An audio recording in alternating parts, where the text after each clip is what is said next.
Hindi ko akalain na ang simpleng pagpalit ko sa tatay ko bilang driver ang magdadala sa akin sa sitwasyong hindi ko makakalimutan. Sa loob ng isang buwan, nakilala ko ang kambal na amo ko.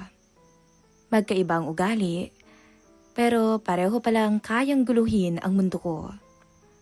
Akala ko trabaho lang, pero mali ako. Dahil isang gabi, may nangyaring hindi dapat. At doon nagsimula ang lihim na hanggang ngayon, dala-dala ko pa rin at hindi ko makalimutan. Dear Miss Love, magandang araw po sa inyong lahat. Matagal na po akong avid listeners ng channel na ito. At ngayon, gusto ko namang ibahagi ang isa sa pinakakakaibang karanasan ko sa buhay. Hindi ito tungkol sa yabang o kung anong klaseng swerte. Ito ay tungkol sa mga pangyayaring hindi ko inaasahan. Mga sandaling nagpabago ng pananaw ko sa trabaho, sa tao, at sa sarili ko. Miss Love, ako nga pala si Denver. 36 anyos. Isa po akong driver. Hindi kami mayaman. Hindi rin mataas ang pinag-aralan ko. Pero sanay ako sa mabibigat na mga trabaho at sa mga responsibilidad. Ang tatay ko ang matagal ng driver sa pamilya Marquez. Halos buong buhay niya doon na umikot. Pero nang magkasakit siya, ako muna ang pinakausapan niyang pumalit. Ber, pansamantala lang, sabi niya noon habang nagpapagaling lang ako. Hindi naman ako tumanggi. Para sa kanya kaya gagawin ko yon. Pagdating ko noon sa bahay ng mga Marquez, doon ko nakita kung gaano kalayo ang agwat ng buhay namin. Malaki talaga ang bahay. Tahimik at maayos ang lahat. Magagarbo rin ang mga kagamitan. Mag-asawang doktor ang amo ng tatay ko. Parehong busy sa buhay. Pero mababait ang mag-asawa at marunong makisama sa mga tulad kong trabahador. Ngayon, naiintindihan ko na si tatay kung bakit nagtagal siya sa pamilyang yun. Denver, ikaw munang bahala sa amin habang nagpapahingan tatay mo. Sabi ng amo kong lalaki noon. Opo sir, gagawin ko po ang lahat ng makakaya ko. Sagot ko. At doon ko rin unang nakita ang kambal nilang anak. Si Ma'am Bea at si Ma'am Rhea. College student pa lamang sila. Parehong nasa early 20s. Magkamukha sila. Halos walang pinagkaiba kung titingnan mo lang. Pero habang tumatagal, doon mo makikita ang pagkakaiba nilang dalawa. Si Ma'am Rhea, laging may suot na salamin. May inihinto kung kumilos. Tahimik palagi at parang laging may malalim na iniisip. Madalas din siyang may daladalang libro o kaya naman laptop. Hindi siya palaimik, pero kapag nagsalita direkta. Si Ma'am Bea naman, kabaligtaran. Walang salamin, mas expressive, palabiro at magaan ang aura. Siya yung unang makikipagkwentuhan kahit nahihiya ka pa. Mawawala ang hiya mo dahil sa mga biro niya. Sa una, limitado lang ang mga usapan namin. Driver ako at amo ko sila. Alam ko pa rin ang lugar ko. Pero nagbago ang lahat nang umalis ang mga magulang nila. Isang linggo pa lang ako noon sa trabaho nang magpaalam ang mag-asawang Marquez. May 1-month trip sila abroad. Conference at pahinga na rin. Bago sila umalis, kinausap nila ako. Denver, sabi nung amo kong babae. Ikaw na munang bahala sa paghahatid sundo sa dalawa. Opo, ma'am. May kanya-kanya silang schedule sa school. Minsan, sabay silang umuwi. Minsan naman hindi. Paano, asahan ka namin, ha? Huwag po kayong mag-alala, iingatan ko po sila. Salamat kung ganoon. Pagkaalis nila, para bang nakawala sa hawla ang kambal. Sa mga sumunod na araw, naging routine ko ang pagsundo at paghahatid sa kanila. Minsan nga sa mall ko na sila sinusundo. Minsan naman kung saan-saan. Isang umaga, si Bea ang unang sumakay sa kotse. "Good morning, Kuya Denver." Masigla niyang bati. "Good morning din, Ma'am Bea." Sagot ko. Umupo siya sa may likod. Pero hindi nagtagal, nagsalita to agad. "Kuya Denver, pwede bang Bea na lang? Ang formal mo naman kasi masyado eh." Napangiti ako ng bagya. "O sige kung yun ang gusto mo. Bea." "Yan. Mas okay, di ba?" Sabi niya sabay tawa. Ilang segundo lang sumakay na rin si Ma'am Rhea. Tahimik to tulad ng inaasahan. "Good morning po." May hinihinyang sabi. "Good morning din, Ma'am Rhea." Sagot ko na medyo nag-aalangan pa. Tumango lamang to at umupo na. Habang nasa biyahe, si Bea ang madaldal. "Kuya Denver, hindi mo kamukha ang tatay mo ah."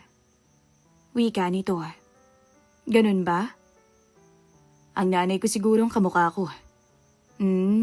Kaya pala eh." Maya-maya sumingit si Rhea. Mahina pero malinaw ang boses. "Kumusta na po ang tatay ninyo?" Saglit akong napatingin sa rearview mirror. "Nagpapahinga pa po pero maayos naman na." "Mabuti naman kung ganoon," sabi niya.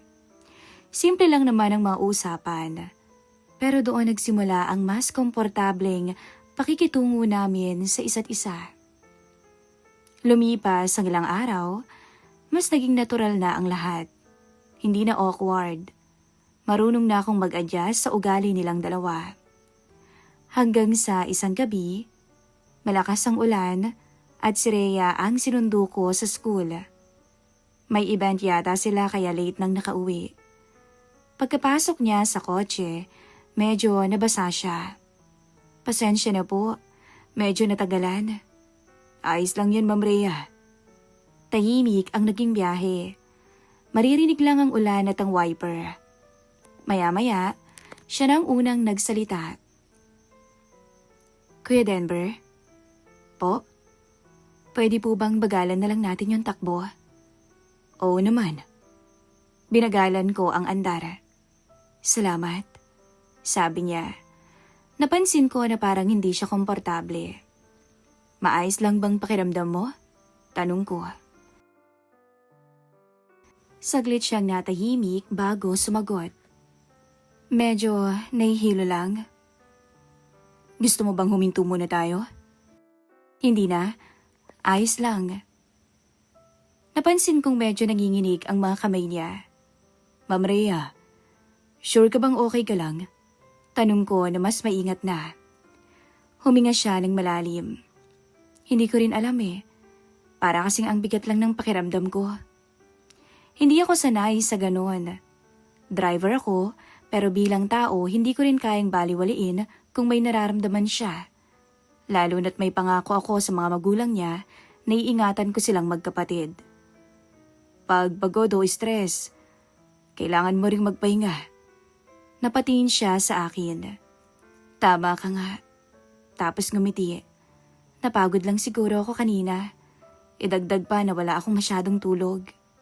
"Naku ma'am, alagaan yung sarili ninyo. Huwag mong masyadong abasuhin ang katawan mo. Bata ka pa, marami ka pang gagawin." Natawa siya. Ilang sandali pa, bumalik na rin siya sa sarili niyang composure. Sakto namang nasa garahe na kami. Sige ho, papasok na ako Kuya Denver," sabi niya. "Mag-iingat po kayo."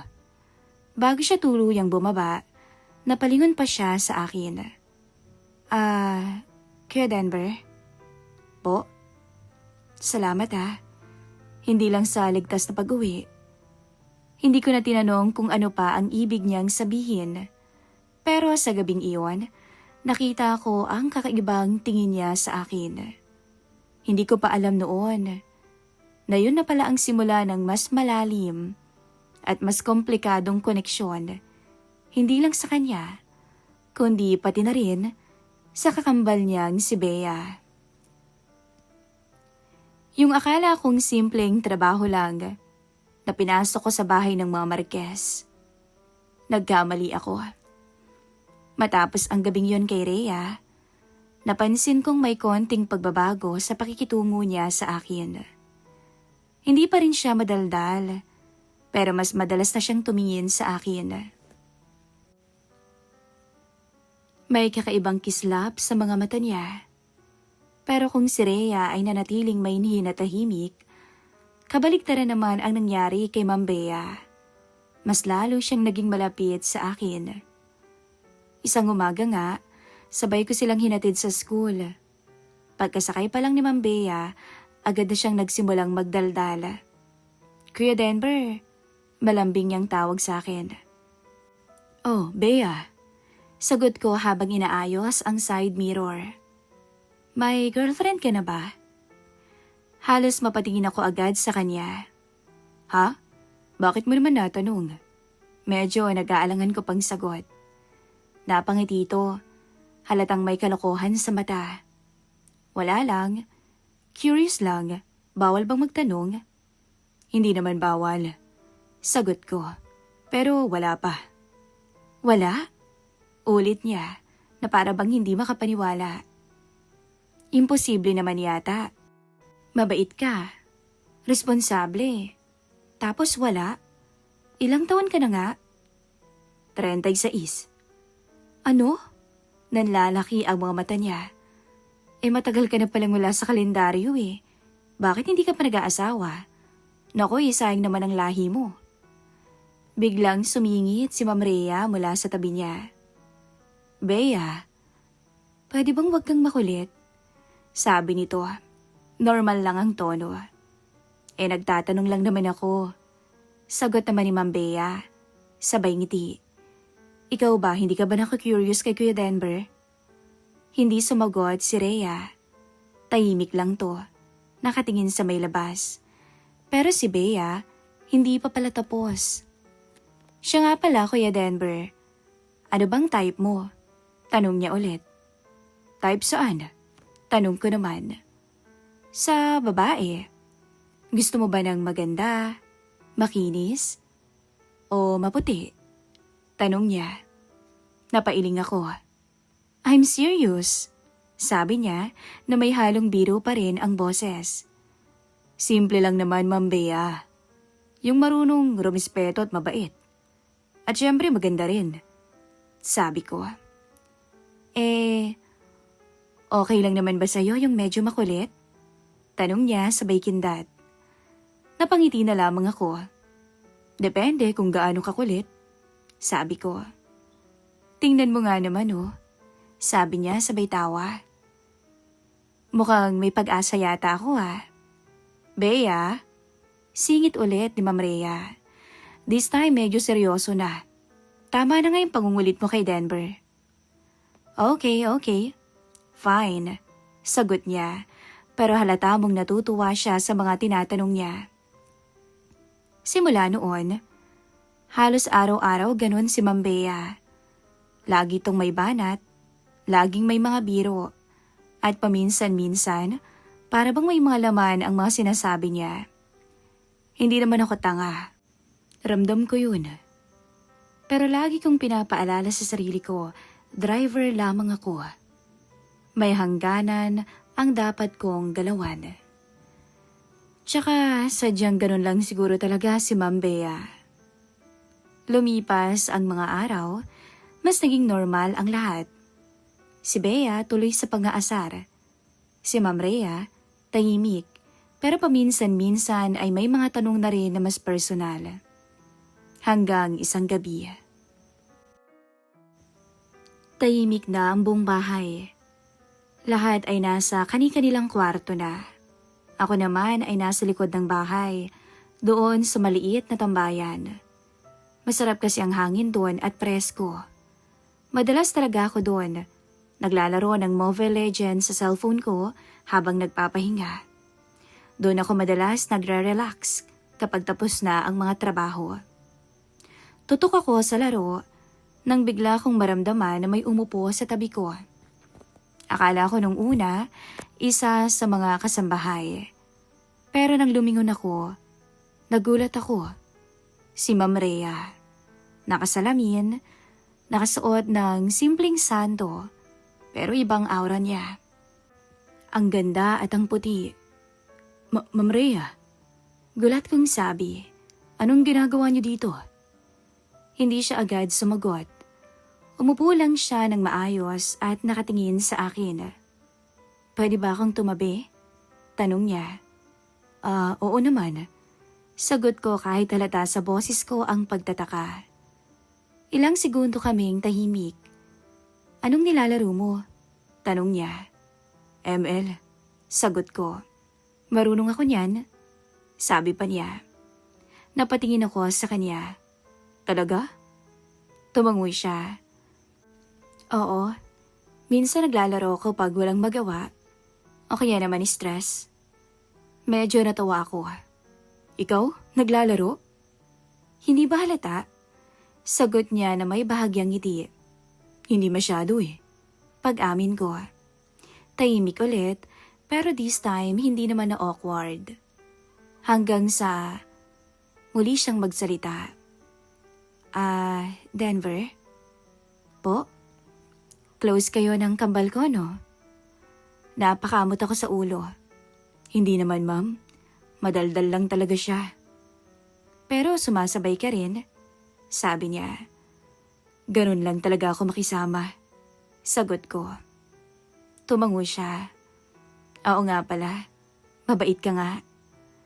May kakaiba sa tono niya. Hindi ko maipaliwanag pero parang may ibang laman. Rhea, okay ka lang ba? Tanong ko. Hindi siya sumagot agad.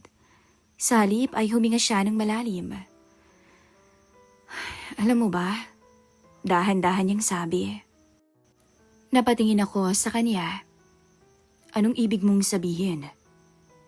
Ngumiti siya, pero hindi yung mainhin niyang ngiti na nakasanayan ko. Iba, mas kumpiyansa, mas diretso. Alam mo ba, kala nila, tahimik lang ako. Mahiyain, walang alam sa mundo. Sabi niya. Hindi naman siguro. Sabi ko pa. Hindi nila alam. Putol pa niya. Sabay tingin sa akin. Na marunong din ako. Hindi ako agad nakasagot. Hindi dahil wala akong sasabihin, kundi dahil hindi ko inaasahan yung pagbabago sa kanya. Denver, tawag niya ulit. Po, diretso siyang tumingin sa mga mata ko. Alam mo bang type kita? Parang tumigil ang mundo ko sa sinabi niya. Ma'am Rhea, hindi ko alam ang sasabihin. Hindi siya nagbibiro. Ramdam ko yun. Hindi tulad ng pang-aasar ni Ma'am Bea. Si Ma'am Rhea, seryoso. Matagal na kitang napapansin. Mula nung pumasok ka. Sana nga, ikaw na lang yung forever na driver eh. Nakangiti niyang sabi. Ma'am Rhea. Relax. Sabi niya habang nakangiti. Natahimik ako. Hindi ko lang talaga mapigilang sabihin. Dagdag pa niya. Kasi pag hindi ko naman sinabi, parang mas mahirap. Ganun kasi ako eh. Huminga ako ng malalim. Salamat sa honesty mo. Pero alam mo naman siguro kung ano ako. Tumango siya. Alam ko, driver ka. Hindi lang yun. Matanda na ako. Sagot ko. Natawa si Ma'am Rhea. Grabe ka naman kung makatanda. Para bang nasa 50s ka na. Ngumiti siya ulit, pero this time mas malumanay na. Hindi naman kita pinipilit. Gusto ko lang naman malaman mo kung ano yung nararamdaman ko. Tahimik ulit siya. Akala ko si Bea lang ang may ganung side. Pero nagulat ako kay Ma'am Rhea. Sa likod ng pagiging mainihin niya, may tinatago pala siyang lakas ng loob.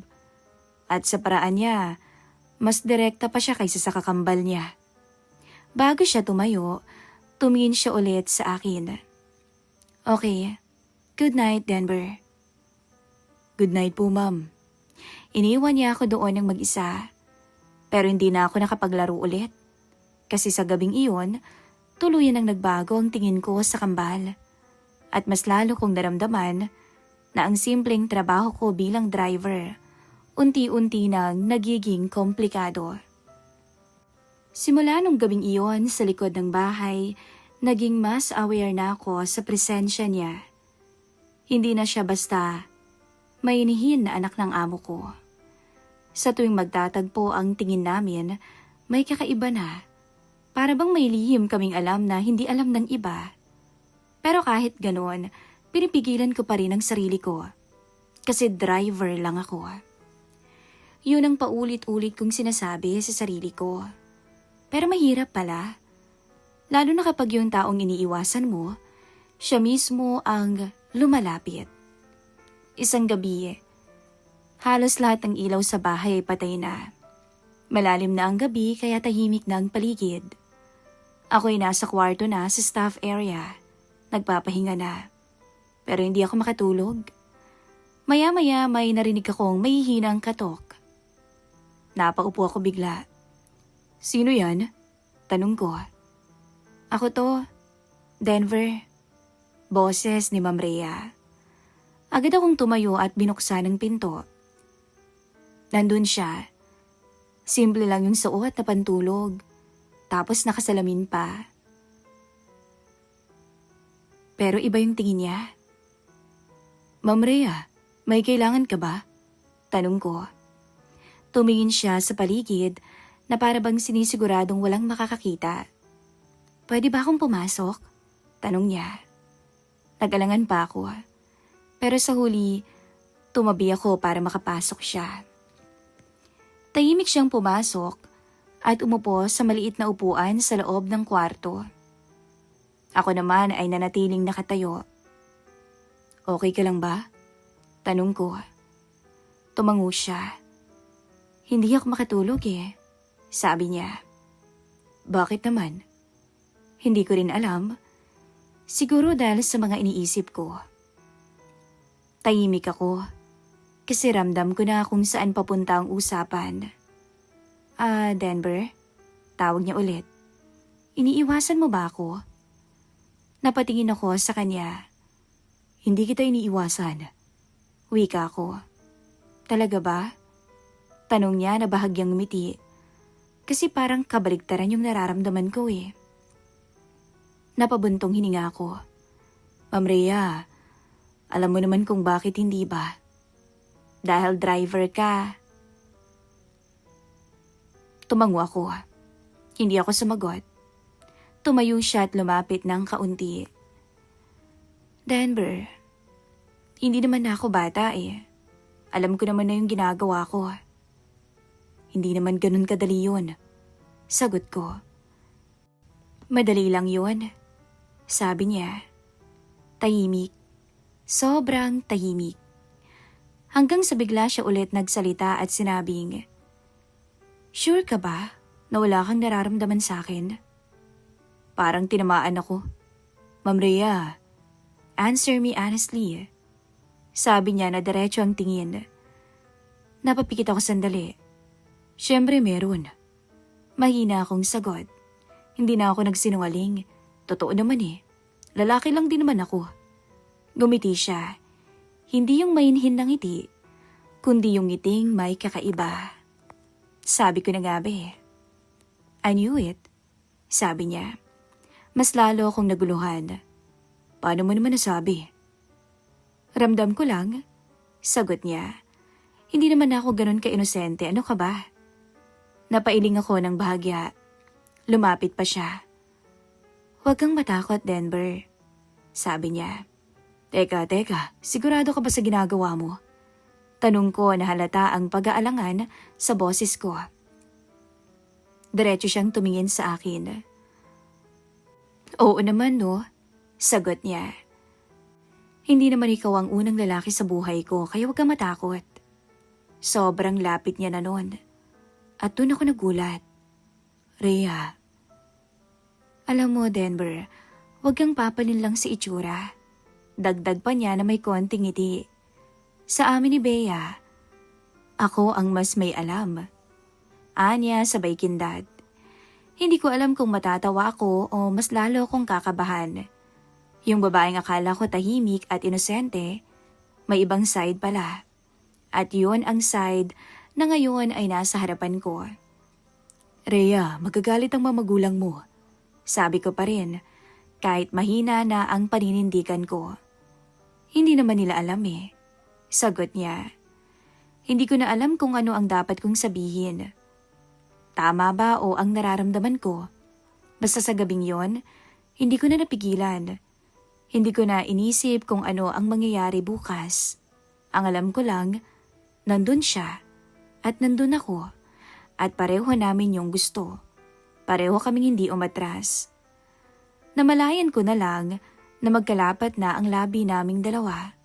At kahit pilitin kong pigilan pa rin ang sarili ko, wala na. Nadala na ako.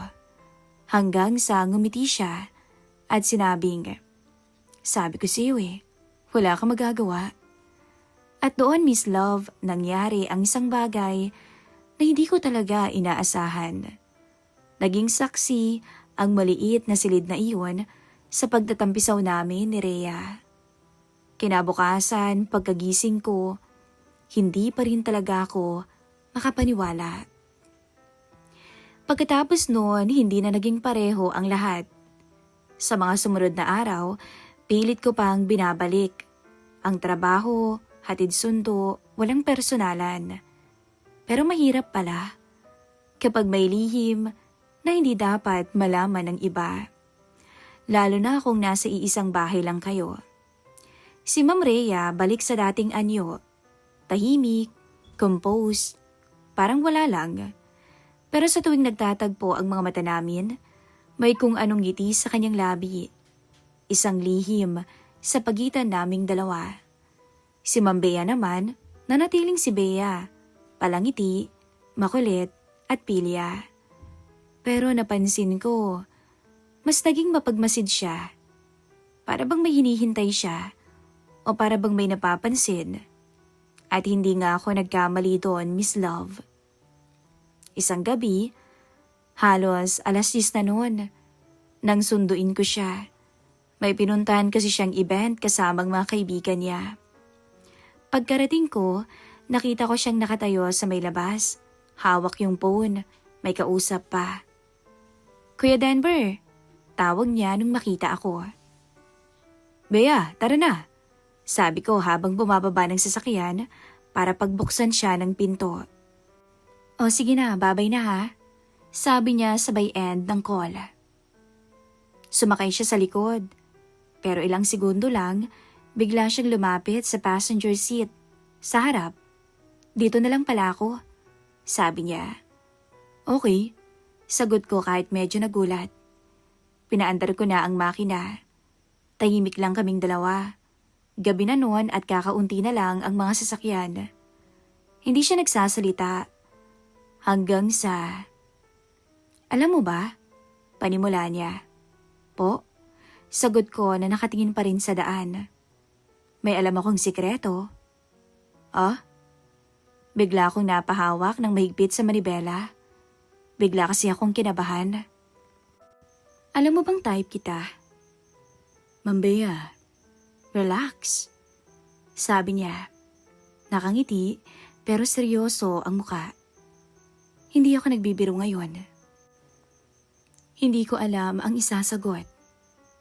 Alam kong type ka rin ng kakambal ko. Dagdag pa niya. Napatingin ako sa kanya saglit. anong ibig mong sabihin?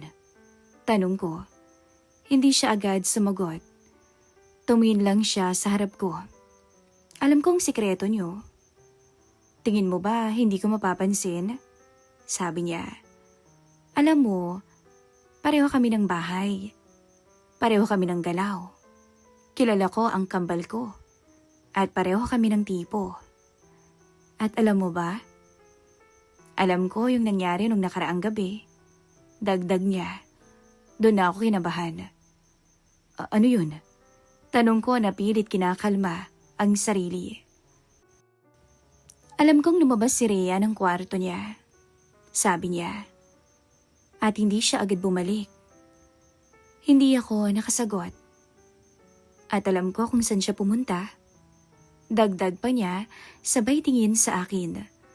Doon ako lalong natahimik. May nangyari sa inyo, no?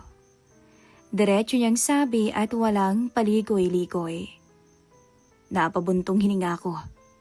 Ma'am Bea, hindi naman kita isusumbong kila mama at papa eh. Putol niya agad. Napatingin ako sa kanya. Hindi naman ako ganon. Hindi naman ako sumbongera eh. Sabi niya. Pero, may hihilingin ako. Dagdag pa niya. Ramdam ko na kung saan papunta yon. Ma'am Bea, pakinggan mo muna ako. Sabi niya na medyo malambing na ang tono. Tumango ako. Alam kong mali. Alam kong komplikado. Pero hindi ko rin naman mapigilan. Bea, may ina akong sabi. Tingnan mo naman ako. Sabi niya. Napatingin na ako sa kanya. Hindi na siya yung pili ang dalagang nakita ko noon. Seryoso siya. Hindi ako galit. Hindi ako naiinggit. Pero ayoko rin na siya lang yung may ganong alaala. Dapat parehas kami. Kasi nga kambal kami. Hindi ako nakapagsalita. Sige na. Kahit ngayong gabi lang. Bea, hindi naman to laro. Sagot ko. Hindi ko naman sinasabing laro to eh. Alam ko ang ginagawa ko. Hanggang sa napahinto ako sa isang gilid ng kalsada. Hindi dahil may problema, kundi dahil kailangan kong huminto. Kailangan kong mag-isip. Bea, kung gagawin natin to, mas lalo lang magiging magulo.